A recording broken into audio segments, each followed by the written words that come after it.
देखते हैं हम लिब्रा यानी कि तुला राशि वालों के लिए क्या आपका रिकन्सिलिएशन होगा, यूनियन होगा, रीयूनियन होगा। क्या आपके लव लाइफ से जो भी चीज़ चल रही है, सेपरेशन हो, ब्रेकअप हो, डिस्टेंस में हो, परमानेंट रिश्ता टूट गया हो, क्या पॉसिबल है दोनों एक हो पाओगे? चेक करते हैं हम। ओके, चेक करते हैं।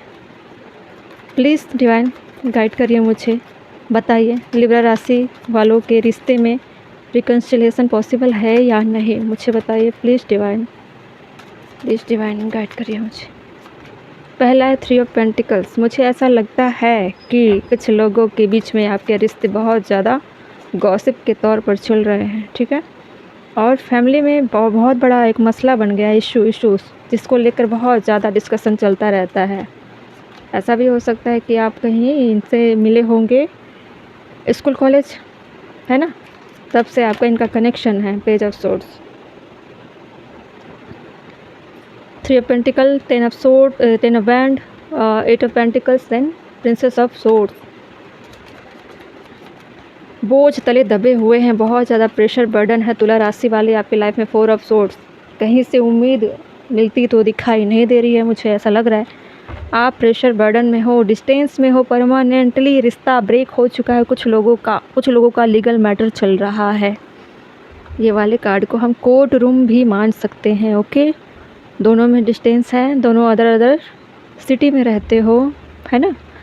इस रिश्ते में मुझे ऐसा लग रहा है कि बहुत ज़्यादा जो फीमेल है उसका धाक बहुत ज़्यादा था। जो मेल पर्सन है वो सिर्फ अपने फिज़िकल डिज़ायर, फिज़िकल नीड की वजह से ही इस रिश्ते में बना हुआ था, क्योंकि इसकी एनर्जी है, जो मेल पर्सन है उसके जो हाव भाव थे थोड़ा सा इंट्रोवर्ट किस्म का है, और नीड उसकी फिज़िकल थी। प्यार था, ये नहीं बोल रही हूँ कि प्यार नहीं था, लेकिन आप तुला राशि वाले रिस्क नहीं लेना चाहते थे। मतलब अगर रिश्ते लव लाइफ तक ही रहे तो बात ठीक है, कमिटमेंट तक जाए, शादी तक जाए तो बात बिगड़ जाएगी। मतलब रिस्पॉन्सिबिलिटी लेनी पड़ेगी ना रिश्ते की, शादी की। तो आप रिश्ते में रिस्क नहीं लेना चाहते, आपको ये रिस्क लगता है, लेकिन आपने लव लाइफ में सिर्फ अपने लव लाइफ को सिर्फ आप इंजॉयमेंट तक ही रखना चाहते थे, इसलिए इतनी सारी चीज़ें आपके ऊपर बर्डन बनकर आई हुई है। आप जितना भी नकारो, भागने का प्रयास करो, लेकिन चीज़ें आपका पीछा करेंगी ही। ओके, बहुत मेहनत करना पड़ रहा है अब आपको, है ना। अब आप चाह कर भी सोचोगे कि लाइफ में खुशियाँ आ जाए, मेल हो या फीमेल हो जो भी, या इन सारी चीज़ों से पीछा छुड़ा लो, पॉसिबल नहीं है। ऐसा थोड़ी है कि आपको फ़ायदा हो गया तो आप चुपके से निकल जाओगे तो किसी को पता नहीं चलेगा, फैमिली को धोखा दोगे तो पता नहीं चलेगा, पार्टनर को धोखा दोगे तो पता नहीं चलेगा, या फिर आपके पार्टनर ने आपको चीट किया है वो अगर चुपके से निकल जाए तो किसी को कोई फ़र्क नहीं पड़ेगा, क्योंकि आपके पार्टनर बहुत अच्छे से जानते हैं आपके कमज़ोरी को, कि आपके पास अब कुछ ऐसी चीज़ें नहीं रही जो उनके खिलाफ़ में हो सके। आप पूरी तरीके से टूट चुके हो, इस काबिल नहीं हो कि अपने पार्टनर के ख़िलाफ़ आप कुछ कर पाओ।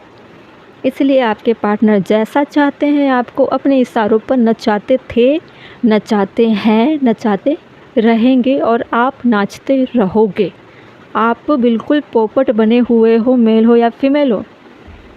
4 ऑफ सोर्ड्स की एनर्जी है। आप चाहते हो निकल जाना, लेकिन निकल नहीं पा रहे हो।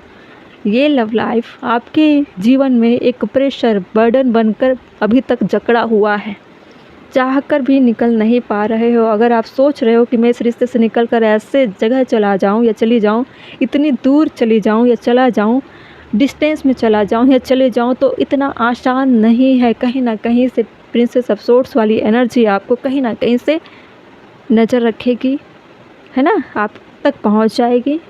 तो आप इनकी नज़रों से अगर सोचोगे बचकर निकल जाऊंगी, तो पॉसिबल नहीं है। अगर फीमेल देख रही हैं तो आपके पार्टनर का नज़र आप पर बिल्कुल बना रहता है। मेल पर्सन देख रहे हैं तो आपके फीमेल पार्टनर बहुत ही टॉक्सिक, बहुत ही प्रेशर देने वाली मेंटली तौर पर, और पीछा, एक जकड़ा हुआ टेंशन जो छूटने का नाम नहीं लेती है, जो हमेशा चाहती है कि इसमें मेहनत हो, और वो मेहनत कहीं से भी मुझे अच्छे लेवल पर दिखाई नहीं दे रही है। ऐसा कैसा रिश्ता है ये लव का या शादी का, जिसमें इंसान ढो रहा हो, सुकून नहीं है, जिसमें मेहनत कर रहा हो लेकिन उसके रिजल्ट्स पॉजिटिव वे में नहीं है, मेहनत भी उस लेवल का नहीं है जहाँ पे करनी चाहिए। फॉर अफसोस, ना नींद सुकून से आती है, ना चैन की ज़िंदगी है, सुकून तो है ही नहीं। दिन रात एक जैसी लग रही है, हमेशा कोशिश हो रही है कि कहाँ चला जाऊँ मैं, कहाँ चली जाऊँ मैं, समझ रहे हो। अब ऐसे रिश्तों में कौन चाहेगा यूनियन, कौन चाहेगा रिकन्सिलिएशन, जो इंसान खुद ही भागना चाहता हो।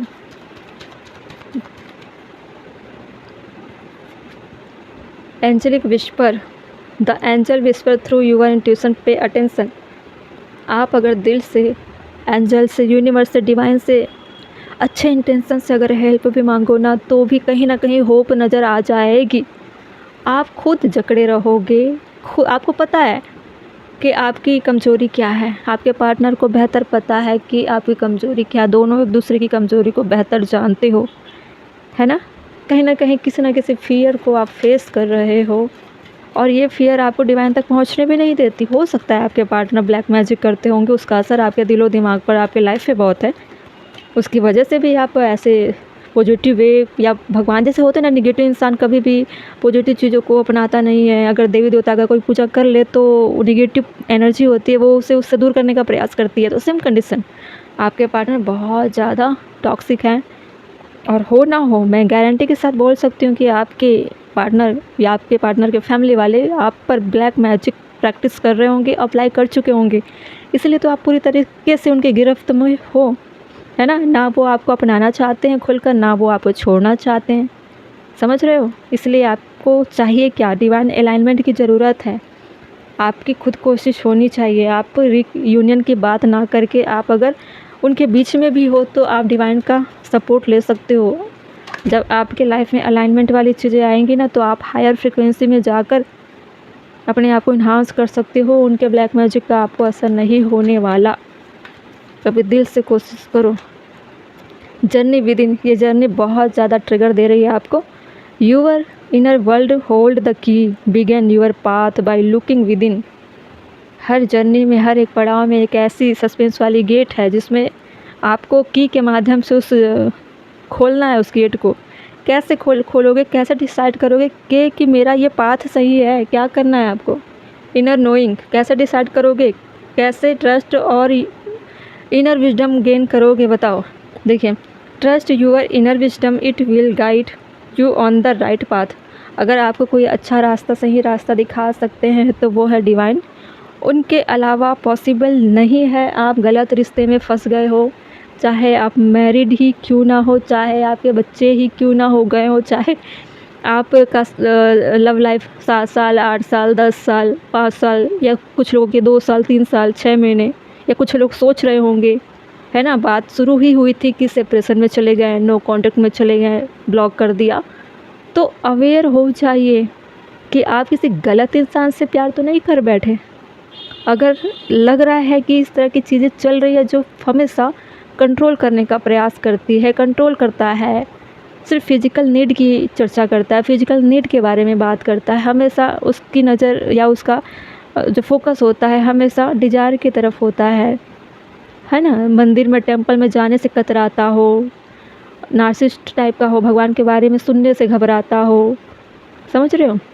अगर नहीं है तो चर्चा करके आप देखना अपने पार्टनर से कि उसको धर्म के नाम पर या धार्मिक चीज़ों से नफ़रत आती है क्या।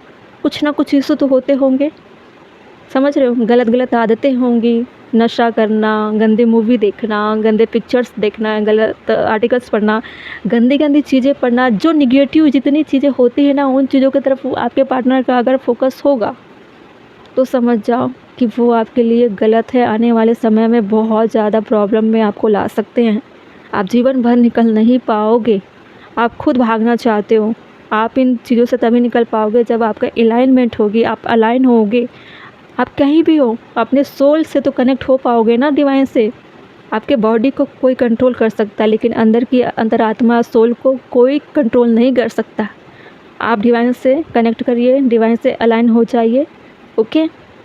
और बहुत जल्द आप फ्री हो सकते हो अगर आप चाहो तो। इस कंडीशन में रिकन्सिलिएशन पॉसिबल नहीं है, क्योंकि आप खुद इन सारी चीज़ों से निकलने का प्रयास कर रहे हो, मेहनत कर रहे हो आपकी इन चीज़ों से कैसे निकलूं।